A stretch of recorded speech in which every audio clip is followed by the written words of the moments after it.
Hey everybody, it's Lawrence from Financial Thing. Guess what? It's Saturday. Yes. I said that there's a possibility that I might start streaming on a Saturday, so it just happened this week. Saturday was a good day. I'm glad you're here. If you can, please hit that thumbs up button. It helps me out a ton. Really appreciate you being here. Yes, if you did notice that we are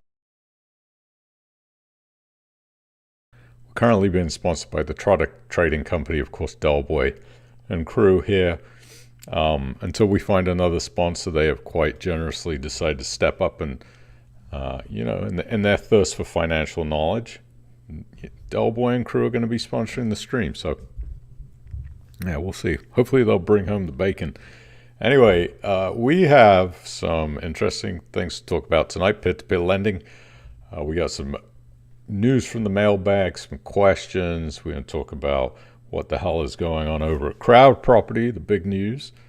Of course, Michael Bristow stepping down or taking a sabbatical, whatever that means. It is about 20 degrees here. It's very gray currently. And the setup is a little different view-wise because I'm currently trying to switch my desk over. I just bought a new computer and I haven't managed to get everything over. So my desk is a complete disaster. But you don't need to know that because you can't see it. Anyway, we're going to talk about stocks. We're going to talk about adding to peer-to-peer lending portfolios, increasing investment amounts. That has been on my mind also. And we'll do a little bit of Bitcoin news. I'm going to talk about Vanguard's fees, how they are going to be increasing, and what you may want to do if you are a smaller portfolio holder. We'll talk about that, and we'll take a look at the Trading 212 portfolio too and show you what's going on with that. Welcome to everybody in the stream. Quick hello to people in the chat. Please, if you have any questions or comments, put them in the chat. I do read them, and I'm interested to know what's going on in your life too. Chimbo Naughty is here in Cambridge. Welcome. Paul Bagworth is here. Colin Perry in the Peak District. Peter Vince in Leatherhead, who's been looking at the sky. Yeah, it's been beautiful. I love the winter time. You get that clear, crisp sky. Annabelle Nairn is in southeast Spain. Rainy Aki Chap, of course. Paul New, Alan Stratford, and Mike Powell hanging out in the chat. Again, hit that thumbs up if you can. Subscribe to the channel if you're not subscribed. Do you believe that a good portion of the people who watch the Financial Thing videos are not actually subscribers to the channel? So they're missing out. But you don't have to miss out if you're a subscriber, or join the email list too. Find out what's coming up, what's new. Let's crack right into things. Let me get my screen share going here. Hopefully this works today. There we go. Oh, you got to, whoops, there we go. That didn't work, did it? Let's try again. Here we go. Lend Invest are not so peer-to-peer lending company that we often talk about on the stream, which I have a transparency, a small investment through there currently running right now that's doing okay. It's getting about 6.8% a year of interest returns, but there is some cash drag with Lend Invest that does happen, so I don't think it's going to be 6.8 by the time the end of 2025 comes. But Lend Invest has now got £5 billion under management.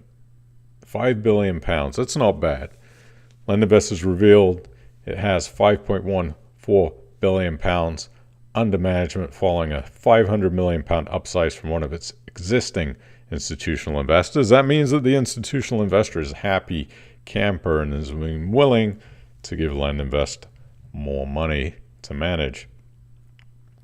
Today's funds under management, aka FUM, announcement follows a series of major funding uplifts, including £300 million renewal of its funding syndicate with BNP Paribas, Barclays, and HSBC, and the £1.5 billion funding agreement they have with JP Morgan. I would be a terrible news announcer, somebody who reads the subprompter. I can just fumble my words all the time. The specialist property lender has just agreed to renew its £300 million funding facility with Lloyds, and that facility is being used to support lending across buy-to-let and owner-occupied mortgages. I think that's a great business, by the way. I talk about mortgage. The difference between mortgage products in the UK and the US is quite wide.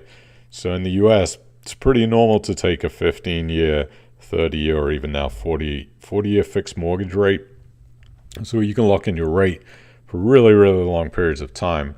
When I did a mortgage in the US, the last one I did was, I think it was 2.8% for 30 years. And the UK, that's not so normal. But I think this is going to be a very disruptive area in which lending will change. And I think you'll see more and more 10, 15, 20-year fixed rate mortgages. And maybe LendInvest will be a company or somebody like Landbay that will start to really push those lending years out more than just, say, 10 years. I think you get a 10-year fixed rate now with Landbay as a buy-to-let owner. So pretty cool. LendInvest also announced its mortgages division achieved record lending volumes through the third quarter of its 2025 financial year. I don't think that's correct. It should be through the third quarter of its 2024 financial year. Yeah, that's a typo. The firm lent $358 million in the third quarter of 2025, including $123 million in December alone. A new annual lending milestone of $1.168 billion in the calendar year of 2024 surpassed the previous record of $1.12 million in 2022.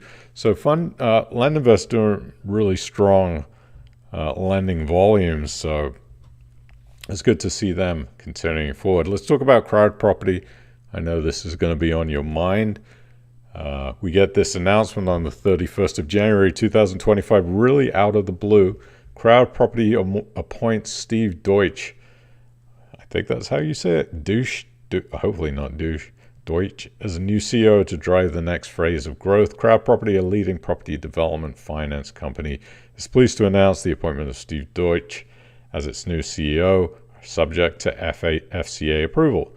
Steve succeeds Mike Bristow, co-founder and CEO since 2018. He'll be stepping down to take a well-deserved sabbatical. Mike Bristow has been instrumental in Crowd Property's growth journey, transforming the business from a small startup into a trusted financial institution with a thriving community of borrowers and lenders, supported by over 45 talented team members. His dedicated leadership has laid a solid foundation for the company's continued success. Steve D. brings a wealth of senior-level experience, having operated at board level within financial service organizations since 2006, including CEO positions at GB Bank and Wesleyan Bank. He is an action-oriented leader with expert in operations, commercial strategy, and transformational change. With a career spanning early-stage businesses, established entrepreneurs, and PLC environments, Steve is well-positioned to lead Crowd Property into its next phase of growth and innovation. I have a picture of Steve here. Let's find. There he is. This is Steve. What's interesting to me in all of this, that Steve, it doesn't say he has any experience within property, unless I am missing that out. But that's always a bit of a concern to me when somebody comes in as a CEO that doesn't have any property experience and they're running a Crowd Property. But maybe some people can easily mold into a role that they've been hired for if they have enough experience. And I'm sure that Steve is surrounded by plenty of experts when it comes to property. I was very surprised to get this announcement. I had no idea that Mike would be stepping down, and now comes into the question, will Mike be here on the 17th? I don't know the answer to that question. If I had to take a guess, I would say probably not. I guess it depends on the reason why Mike is stepping down. Now, if it's a negative reason, I would fully expect Mike not to come and join us on the 17th for the stream. If it's a positive reason that Mike has done this, maybe Mike wants to take more of a back-seated position. Maybe he's not doing anything to do with Crowd Property anymore. I would highly doubt that, since he is still the co-founder, and I would imagine has ownership rights to the company. So maybe this is a positive thing. Maybe that he believes Steve can be somebody that can take the crowd property business to a new level, or maybe fix some of the issues that are going on inside of crowd property. Because let's face it, I mean, we've got some overdue loan issues and things going on that need to be handled. I'll be reaching out to Mike Bristow this week to find out, is he going to be here on the 17th? I guess you'll have to wait to hear, because obviously I don't know at the moment. But it's definitely an interesting piece of news that came out. Hit me blindsided. So we'll see whether this is a good thing or not. We don't know right now. Also, we had an announcement this week from LoanPad. Let's go through that. We're writing to let you know about some minor changes to our lending criteria moving forward. To date, we have maintained a strict cap on all new loans of 50% loan to value, which has been applied across the board on all loans and with all lending partners. As we continue to grow, it's important we fine-tune and optimize our products from time to time to ensure that we continue to provide a compelling proposition for all parties and are in line with industry standards for senior debt financing. In line with this, we'll be updating our lending criteria to enable loans up to a new maximum loan-to-value of 56%. This increase will not automatically apply to all loans, and many loans will continue to remain at a maximum of 50% loan-to-value. This will be a loan-dependent based decision on the details of the loan and the security, and only where we do not consider the higher loan-to-value to represent a material higher risk to investors. We launched in 2019. We've launched over 820 loans to the value of over £310 million, and 584 loans paid back so far, over £210 million. Not a single penny has been lost in capital and interest, and we're very proud of that track record. Does this really affect things that much? Obviously, this has been done for a couple of different reasons. To remain competitive in the lending business, you have to be able to write loans. And if LoanPad is seeing a decrease in the amount of loans that they're being offered because they don't have this high loan to value option, then that's something that they've obviously felt they need to adjust. And I certainly understand that. Is that concerning in any way? For me, not so much. I don't think so, because right now, and let me log in to my LoanPad account and just look at the stats and see where we are with the loan to value. As I remember correctly, the average loan to value of all their different loans was only 42% anyway. So it's not like they're utilizing this current 50% loan to value option anyways at the moment. Now, I don't know how many of their current loans are actually utilizing a 50% loan to value, because honestly, I have not looked. I could probably go and look at some of the loans to see, but obviously there's a lot of loans. I don't really want to have to go through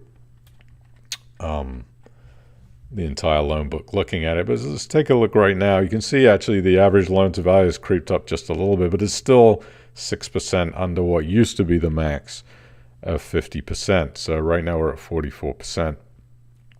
I mean, all remains good as far as I'm concerned. I don't know of any necessarily negative. Of course, is it best to have a lower loan to value ratio on loans? Of course, but 44% is unusually low. I mean, in lending world, 44% loan to value is practically unheard of.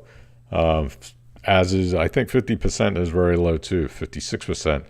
When you start to get over 60, 65, you're talking about a different level of risk on loans, but also LoanPad is very good at risk assessing the loans that they take on anyways. I think they might be, in my opinion, one of the best at it in the lending business.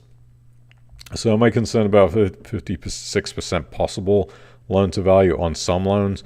No, because I don't think they'll use that too often. And you can see here the stats are still looking good.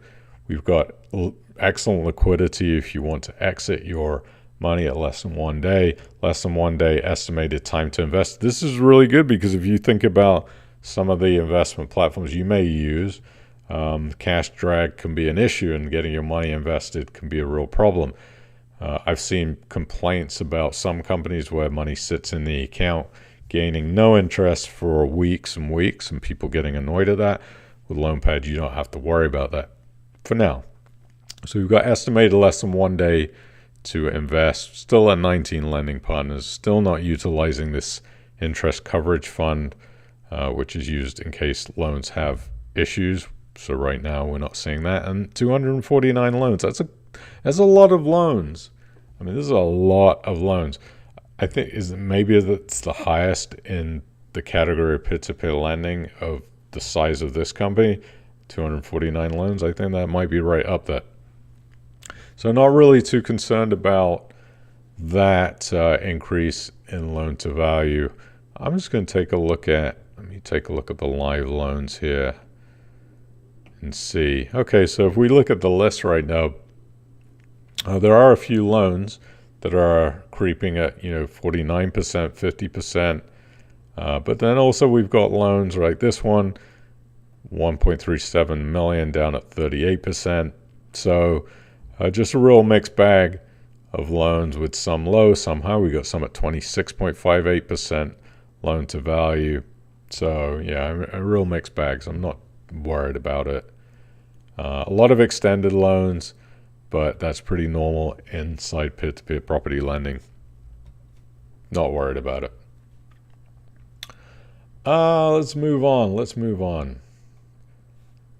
Should we go through this? This is a house Martin update. I always go through these because I find them interesting. They launched a loan, I think it was today. Yep, February 1st. By the way, happy February. 4-bedroom detached property leased to Golden Lane Housing. Property has a net yield of 7.3% with an inflation-linked 5-year lease. So new product coming out. I'm sure that is already gone. It's interesting too to look at the updates on the existing properties. So they got some repairs going on one of the buildings, £1,500. They are accepting an offer of $175,000 on Somerville Village. So that one is getting sold. We're having a boosted yield on Ash Villas by 0.22% a year, and a boosted yield of 0.16% on Park Road. Good stuff. Okay, London House Exchange. Of course, the old property partner where I had the unfortunate situation of having some money invested in there from very early on in my peer-to-peer lending days. They do send out portfolio updates. There was an interesting piece of news inside this portfolio update that I wanted to send to you. It said that they have sold 24 units in Q4 of 2024, so £4 million in property value. As they start to sell down these properties that are being voted on after 5 years, which I always vote to sell them all because I want out of this investment. I don't have a lot in here, but I still want out. It's not been a good investment in some ways. They haven't paid dividends in a long time on the rental parts of these properties, which is the whole reason I bought in to begin with. So I haven't had any dividends, I think, probably for 2 or 3 years. So I see it as a completely stagnant investor. I know some people are trading the shares on the market and making money, but that's not what I got this initially for. I wanted to buy it, some shares in it, hold the shares in the property, collect dividends for 5 years, vote to sell and get out. But that has just not really happened yet. So £1.9 million of mortgage financing has been repaid. They have a total mortgage portfolio LTV now at 42%. Some of the largest student properties are now under offer, which is good. Now, this was the interesting piece of news. This is what I wanted to show you. We successfully launched our new bridging finance investment offering, paying 10% per annum at the end of 2024. So they launched this new product. Our property partner has not taken on any new properties for years. I don't know how many years it's been. They haven't offered anything by way of property shares in the platform, but they are now offering this bridging finance product paying 10%. The fundraise was completed very shortly after launch, and feedback from investors on the new product was positive. We're planning on launching further offerings in 2025. All the legible investors will be notified. Blah, blah, blah. Just take a quick look at the numbers here. This is by 31st of December 2024 right now. You can see these numbers, these let numbers falling from 336 now down to 167. They have 2 vacant properties to let, which is good. You want that to be 0 so they can sell them. For sale now, vacant 52 properties. So they got 52 properties for sale, 64 under offer. And you can see even from the last update, the 30th of September, this now total current units has dropped from 310 to 285 with 243 sold units as of the 31st of December. So running in the right direction.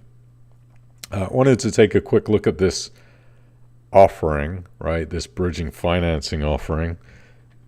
Would I do it personally? No, I really would not consider investing anything further through London House Exchange products, just because I consider the last 3 years to be kind of just a stagnant investment where it hasn't really done anything. Haven't lost particularly a lot of money or anything at this point, but haven't gained anything either. We don't put money into investments to sit and gain 0 over the period of 3 years. That's not what investing is all about. But this product aims to generate a return of 10% a year through providing bridging finance to UK residential customers for a variety of purposes, including refurbishment, accelerated purchase, sales, auction properties, and to resolve property chain breaks. 10% a year interest underwritten by property finance providers, loan to value max 75%, strong pipeline terms up to 12 months. So do your due diligence. If you think that's something you're interested in, you can go to londonhouseexchange.com. What I wanted to show you was I was going to log into my account and just show you some of the sold properties and what the results have been on the returns of those properties, so you could get an idea where people always say, oh, you're really down on London House Exchange, because there are some fans out there. But I say, the numbers speak for themselves. Now let me log in. I forgot my password. All right, see if this works. Oh, that didn't work. Hang on. Try again. Oh, that didn't work. Hold on one second. Bear with me. You have to put in a PIN. Okay. Oh, I had that completely wrong. Here we go. Third time's a charm. I'm just going to bring up my portfolio page for you. My sold portfolio page. Okay. It's probably going to be pretty small on the screen.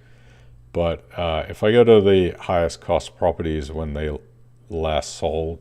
Actually, let's look by last sold. So we got October the 23rd of 2024. You see this flat 4 Mint Towers in London.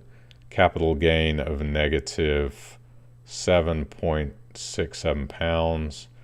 So that was, and this includes dividends received. Okay, so bear that in mind. Basically took a loss of, so invested £100. This was, I think I held these for around it's got to be about 3 or 4 years, maybe even longer. How much is 2,000 days? Hang on. Let me do a little calculation here. Oh gosh, this is probably more like 6.5 years, some of these investments, because I've been doing this now since 2005. So 10 years. Yeah, so these are 6 or 7 years. So that one lost 7.67% on that one. Thornwood put in £90, lost £4 on that. So we lost about 4 or 5% on that one. And you could just see all these losses, right? Set minus £7. That's not good for a 6-year investment. Now, did we have some wins? Yes, but they're very small. So this one, 10% over 6-7 years. This one, 5%. This one lost. You can see all the losses here. This one lost £27 down here. So invested £187 and got back £159. So yeah, let's see what our largest loss was. Hang on. Largest loss was £27.52, and the biggest gain was £19.44. So there you go. That is exactly the reason why I wouldn't put any more money into this company. Just simple. The returns are just absolutely not been good. Interesting to look back at investments that you've had for a long period of time, right? We look at things that on a very short-term window, but being able to go back 5, 6, 7, 10 years is very powerful. So this one has just not been particularly good at all. I mean, the biggest win, to have the biggest win of capital gain, £15, right? So this one total cost £99. So we made £15 on that over 7 years, I think it was. This one, £6 over 7 years. This one, £5.46 over 7 years. Nothing really even worth looking at. Let's move on. Mailbag question. Hi, in the last YouTube video, you mentioned maybe adding some money to pay-to-pay lending this year. Peer-to-peer lending, Ken, not pay-to-pay. What are your thoughts on this? Are you still planning to do that? If so, which companies? I'm looking to invest some money in February, Ken. Well, Ken, it's very timely that you send this email, because I did, in fact, add, for the first time in, it's probably been 2-3 years that I've actually added any money into a peer-to-peer lending company. And I had identified 2 places where I wanted to do this. So, drum roll. Would you like to see where I decided putting some more money into? Are you ready? Here it comes. First one. Hang on. I feel like I should have some drum roll or something like that on here, but I don't have drum roll. But the first one is LoanPad. A little air horn action for you. LoanPad. So yeah, I decided I had some cash sitting around. My number one goal for investing in 2025 is going to be to hold as little cash as possible. I do not want any fiat money, aside of some money in an emergency fund in case poo hits the fan, need some money. But other than that, just to deploy it all, get it out of cash. And I think that for me, LoanPad was a good place to do that on the 60-day product. So I went ahead and upped my allocation to LoanPad. I'm not going to say how much it is because I don't really like talking about that kind of stuff. But if you are a Patreon subscriber, you can actually see my exact allocations, how much I have in each peer-to-peer lending company on the Patreon. So I don't show that anywhere else. So if you want to join up, it's very low cost, much as 1 cup of coffee a month. That's all it costs. So you can see exactly where I put the cash and what I'm doing. So LoanPad is the one. And secondly, this one kind of might come as no surprise to some people, but here we go. It's going to be Blend Network. Now it's showing 0 right now because I haven't moved the money over yet. I plan to do that this weekend.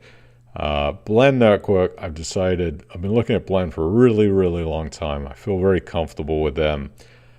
I know there's going to be some challenges with Blend, specifically because I don't want to do select investing. I want to do auto lend.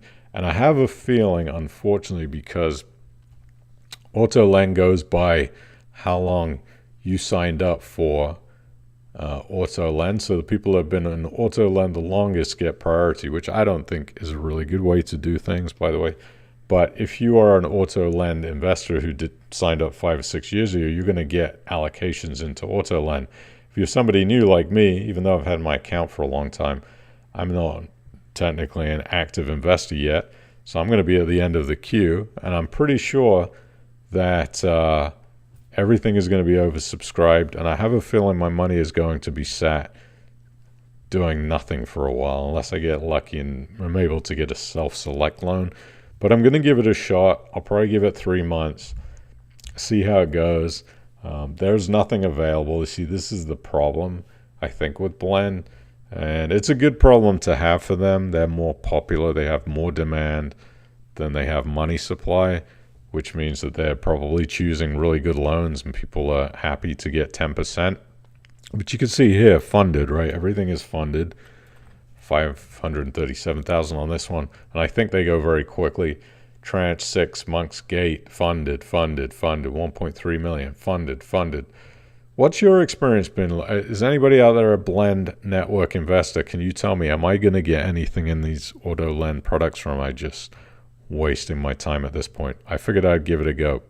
So you can see here, lots of anything on the secondary market. I doubt I would see anything on there. There's a fee too of 0.6% to sell loans, so I don't know why people would want to do that.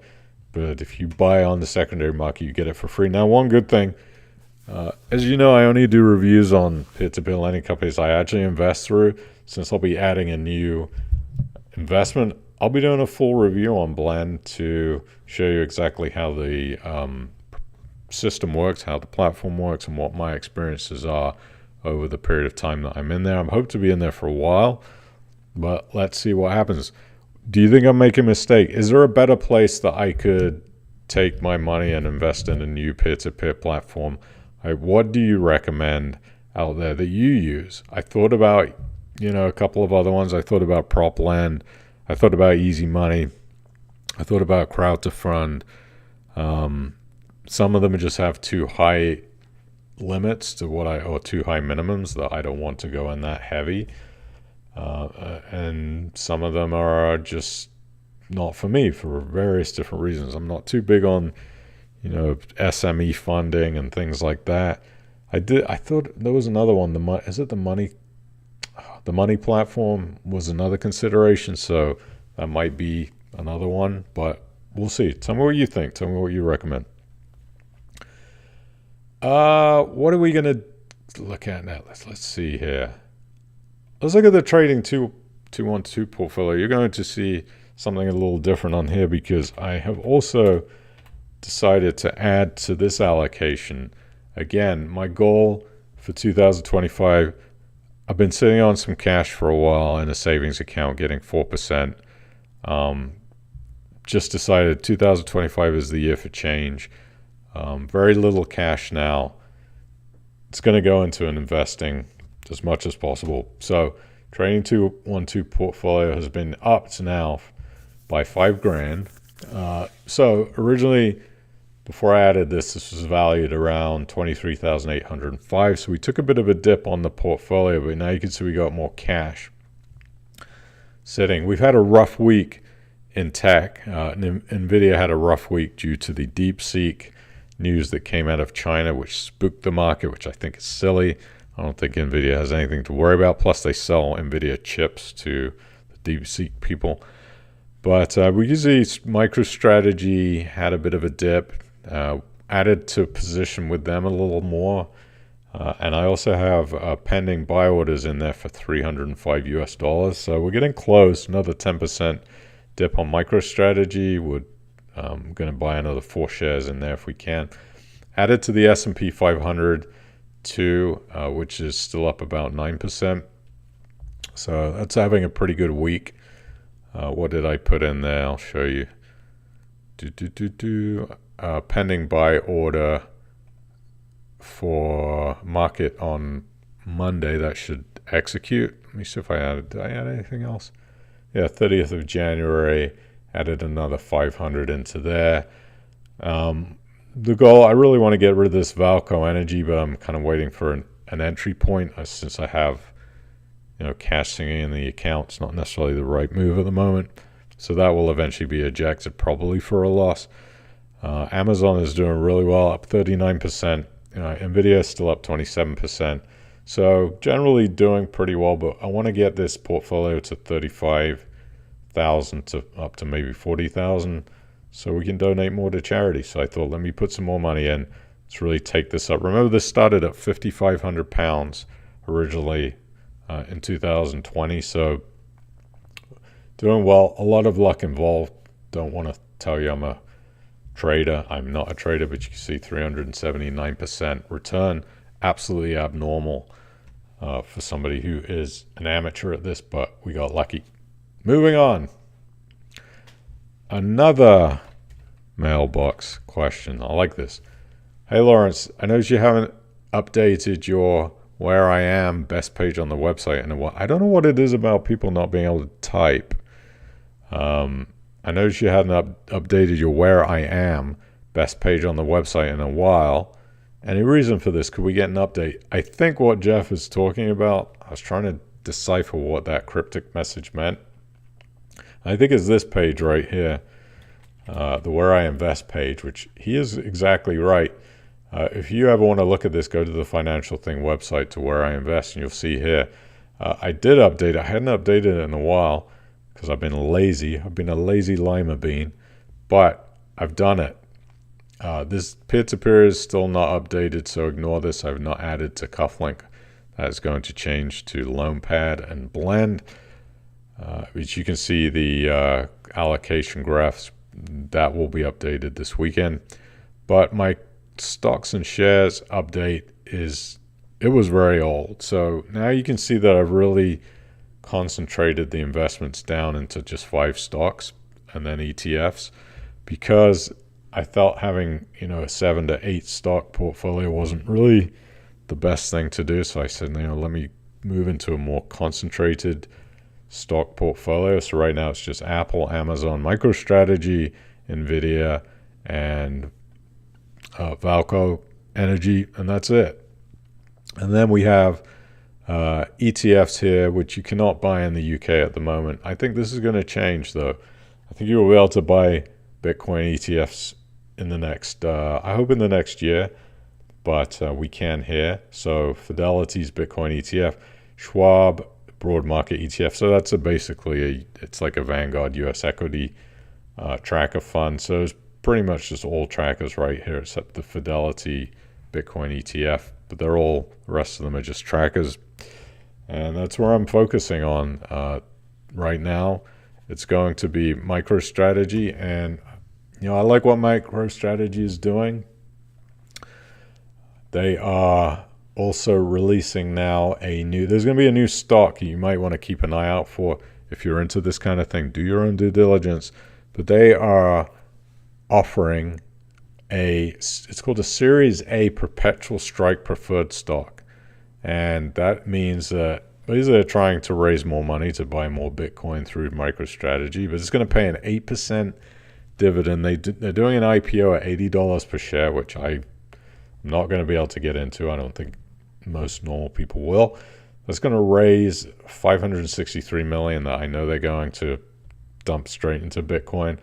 I think that stock will do really well, in my opinion. I'm going to try to get in on opening day on that one. They're saying the strike preferred stock will have a liquidation preference of $100 per share. So anybody that gets it at 80 can liquidate at 100. So they're going to make, $20 per share and have a dividend fixed rate of 8% per year. So if people that like dividend stocks, if you think MicroStrategy is a good company to be invested through, it's probably worth a look. I think it's really exciting offering, and that's why I invest through MicroStrategy. So that's that. Let's talk about Vanguard fees. Another letter in the mailbox. Lawrence, Happy New Year. Glad to see you're still doing YouTube after all these years. Thank you. Could you give me some insight on something? I noticed Vanguard are increasing their fees. Do you recommend sticking with them, or is there a better alternative? Thank you so much, Trevor. Sometimes in Glasgow. P.S. Are you still a Grimsby Town fan? Yeah, that's painful. No, I don't. You know what? I am a fan, but I don't really watch football like that anymore. So thanks for the question. Okay, Vanguard is increasing their fees. Yes, it's been right around the corner. It's coming the 28th of February 2025. Here's the fee schedule. £4 a month if you're under £32,000 account balance. Over 32,000, you're going to pay a max of £375 a year, or 0.5% a year. So if you have a larger account balance, those fees are not going to be too bad. And then, of course, the fund management costs are very low. So the index tracker that I've been buying for a long time, I think it's 0.1%. It's not terrible at all. When does it make sense for you to exit out of Vanguard? Well, the easiest way is just go to a percentage calculator and figure out if you have to pay £48 a year, what is that fee going to be for you? So if you have £1,000 in there, that's going to cost you 4.8% a year. It makes absolutely zero sense. If you are a small account balance holder, even at £500, you're really going to get crushed through Vanguard's fees. If you got 10,000, it's going to cost you 0.48% in fees. Not ideal. Again, you can go to companies like Trading 212 and just buy the ETF right here. You can buy the Vanguard S&P 500, which is a very close equivalent to the U.S. equity fund index tracker that I always recommend through Vanguard. Let's see, what are the fees on this? Tell me what the fees are. I don't know what the fees are on this. I'm imagining they're pretty low because Vanguard, let's see if we can find it. Key important document. Look at this, 6 out of 7 risk. Show me what the fees are. 0.07%. Look at that. 0.07%. So very, very low fee anyways. So you can use that as an alternative if you have a small account balance with Vanguard. 32,000, you're paying about 0.48%.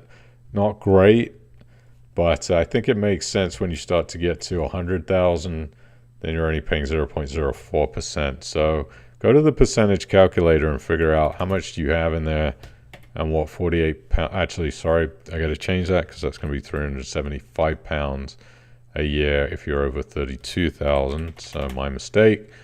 There you're at 1.17%. So not great. Where does it make sense? 0.37%. Yeah, 100 grand. I mean, it's 0.4%. It might be time to start looking at moving to different brokerage accounts and figure out where you can save money on your fees. Sometimes it's just more hassle to move everything over. It depends what your account balance is. But if you're paying, if you're at 32,000, you don't want to pay 1.17% in unnecessary fees. If you're at 50,000, 0.75. I'd probably start to consider moving my funds, maybe even 75,000. Yeah, probably it's over 75,000. I think would be that number for me personally. Now, if you want to go find platforms, I found this great tool. It's called comparefundplatforms.com. You can go ahead and compare 18 of the leading brokerage and platforms in minutes. Hopefully, can we do it? Can we get a little action here? Come on, don't let me down. Let's open a new tab. Hold on. Is that website down? Can you believe this is happening right now? Or is it me? Is my internet down?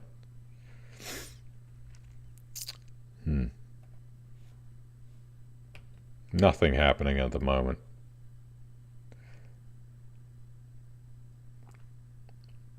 Oh, am I getting it wrong? Okay, there you go. 0.15%. So I'm completely wrong. Ignore me when it comes to that percentage calculator. You're going to pay... Okay, so I got it wrong. Thank you for straightening out. 0.15% max. You are correct. 0.1... This is where my brain is right now. It's scrambled. Okay, so £48 a year for under 32,000. Okay, so let's do this again. 48 pounds a year. So again, if you're at £32,000 invested, you're going to pay 0.15%. Okay, there you go. There's the answer. So the question is, when you have a low account balance, you're going to pay 4.8% on 1,000. So that's if you have a smaller account balance, then yes, I would consider moving at that time. Now, are we getting any action on this compare? Well, anyway, you can go check it out, comparefundplatforms.com. I'll put the link in the description when the stream is over. But it's always good if you're using other brokerage accounts, you can check out all of these different accounts. They don't have Vanguard on here, but they do have Trading 212.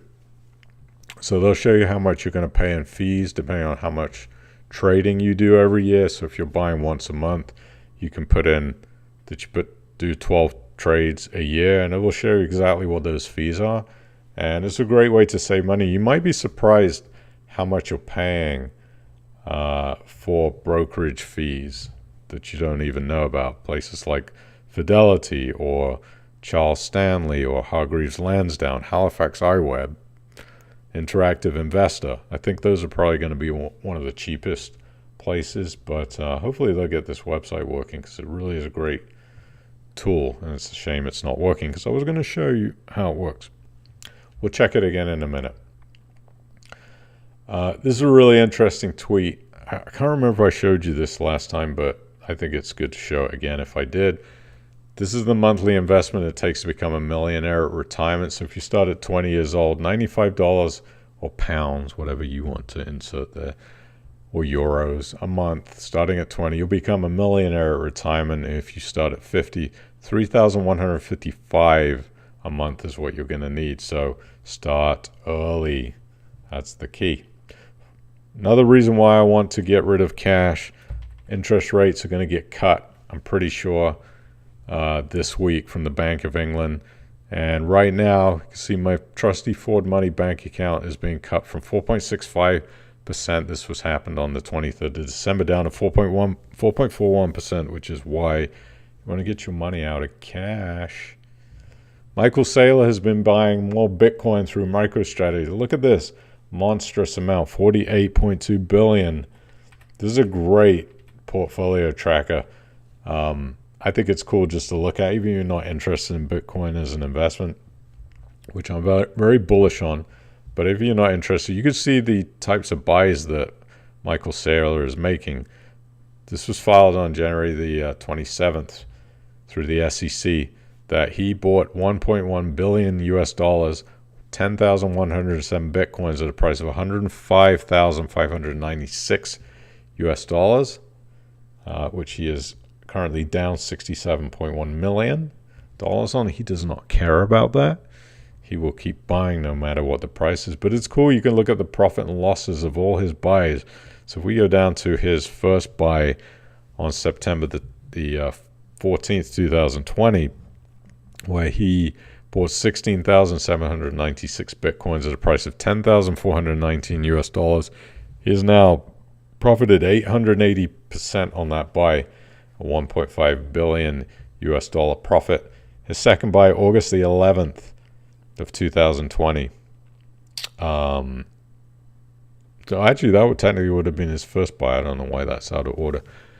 He got himself 21,454 Bitcoins for 776% profit at today's value, 1.9 billion. So he is just accumulating as much as he can for MicroStrategy.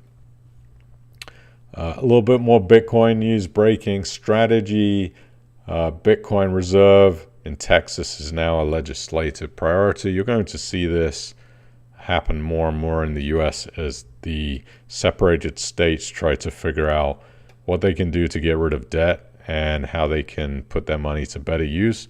And these Bitcoin strategic reserve news pieces are popping up. So it says the Office of the Lieutenant Governor here in Texas, top 40 bills for priority for 2025. Number 21 is establishing the Texas Bitcoin Reserve. We'll see if it happens. I don't know. And then also news this week, the SEC officially rescinds SAB 121, which stopped banks from offering Bitcoin custody services. Another big piece of U.S. news, there is Gary Gensler, who is no longer with the SEC, a Bitcoin hater. Now banks can offer custodial Bitcoin services to hundreds of millions of customers. What does that mean? Well, it means if you have your own Bitcoin and you want a bank to hold it, not sure why you would, but maybe because you don't want to lose it or get it stolen, the banks will be able to custody it for you, I'm sure, for a fee, where it will be considered to some to be a safer place to store. There was a law in place in the USA which stopped banks from being able to do that, but that law is now gone because President Donald Trump got it removed very quickly. So, what else? Fun fact, 14 years ago, this was Christmas Day, someone bought 50,000 Bitcoin for 25 cents each. Talk about a Merry Christmas. They still have that 50,000 Bitcoin. I don't know. Let's go back and see if that fun platform is working. It's probably not, but it's good to check. No, it doesn't seem like it's working still. So anyway, go check out comparefunplatforms.com. Save yourself some fees. They're not a sponsor of the show. I just think it's a cool website. Let's check on the Bitcoin price just to see what it's doing right now. 101,223 US dollars, fluctuating up and down. It's still holding over six figures. Pretty cool. Having a bit of a down week. Did lose some value on it, but it's doing pretty well in consideration. So anyway, that is all I've got for you on this Saturday. The sun is trying to peek through the clouds. I have got washing that needs to be done. Yes, imagine that. I'm just going to look at your comments. Will the Mike B interview be canceled? I don't know the answer. I will find out, though, hopefully. Hopefully. Hit that thumbs up if you can. Please, I appreciate it.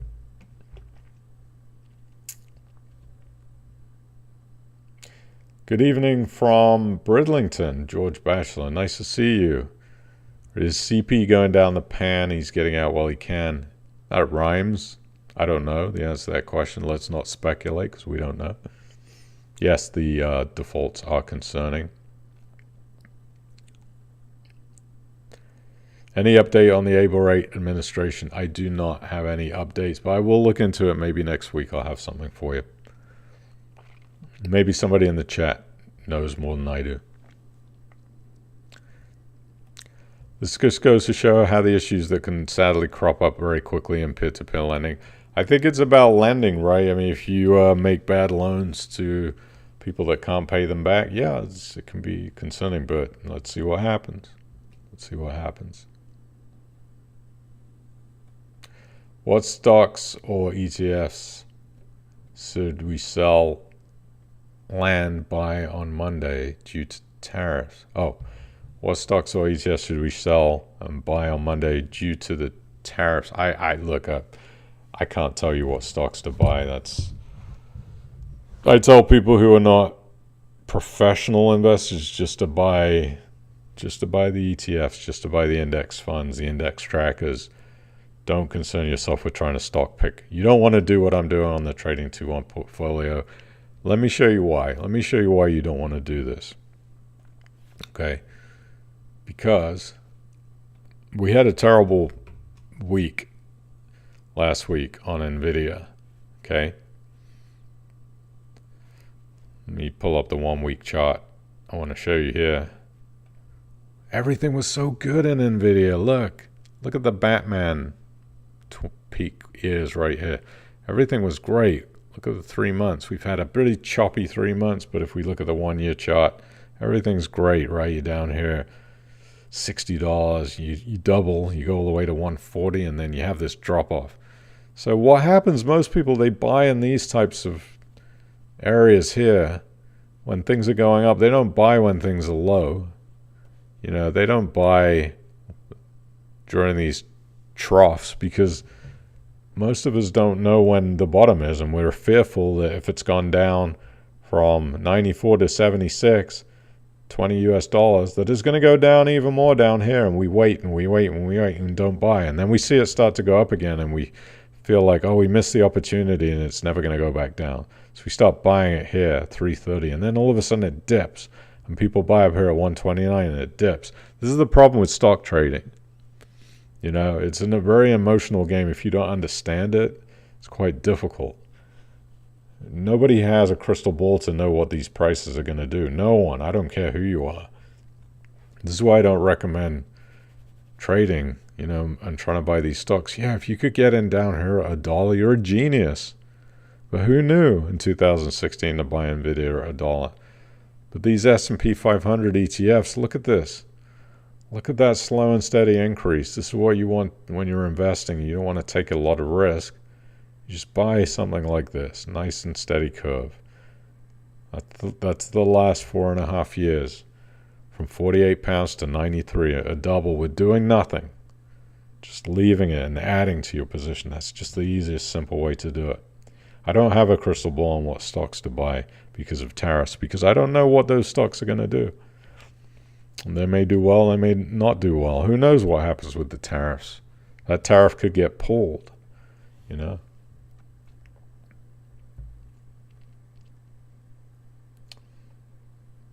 No, I have not covered the Able Rate stream. I'm going to write that down because the Able Rate administration, because I have been a lazy bad boy. But I'm going to put it on my list to give you an Able Rate update. Circle it with a big smiley face so I can cover it. I'll get you an update next week, promise.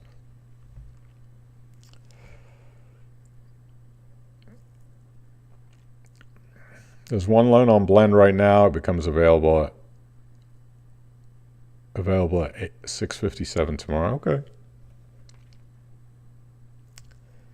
I recommend Housemart and Easy Money. Okay. Trading 212 giving 4.9% on cash. That's not a bad place to park money too. Easy Money. Yep.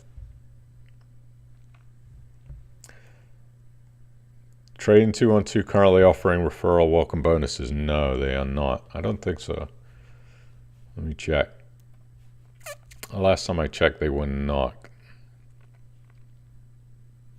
Yeah, you can see right here. Current campaign has ended, so you cannot get anything right now on Trading 212.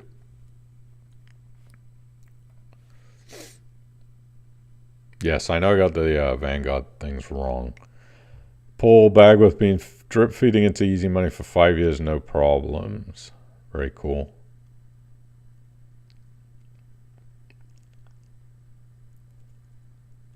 Vanguard Alternative Invest Engine. Okay.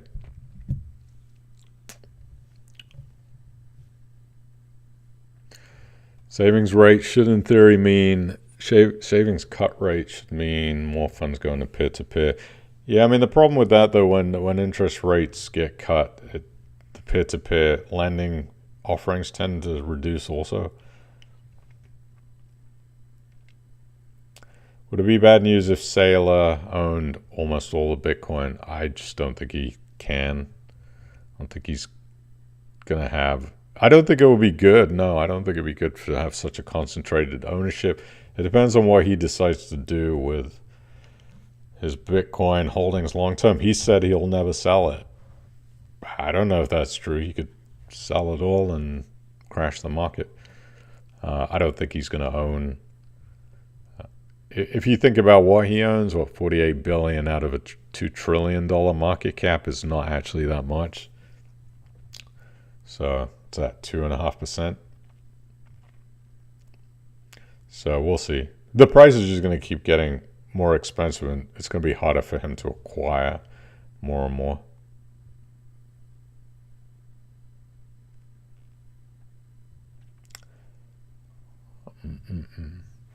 Crowdcropity has plenty of new loans and business. Let's not get too negative. Agreed. Yeah, we don't know what's going on there.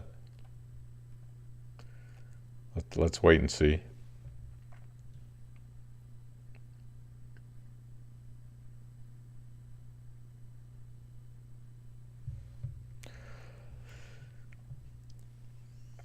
Okay, let's get out of here. I'm sure you have better things to do on a Saturday night than listen to me waffle on and on. I'm going to say goodbye. I don't know whether I'll be back on Thursday or Saturday. I think probably Saturday. I'm liking the Saturday thing. It fits a bit better with my schedule and what else I have going on. So you can always check it out and catch up. If not, again, thank you so much for coming, and I appreciate you. We will see you next week. Have a great weekend. Enjoy the rest of your Saturday night and Sunday. And that's all I got. Take care. Bye.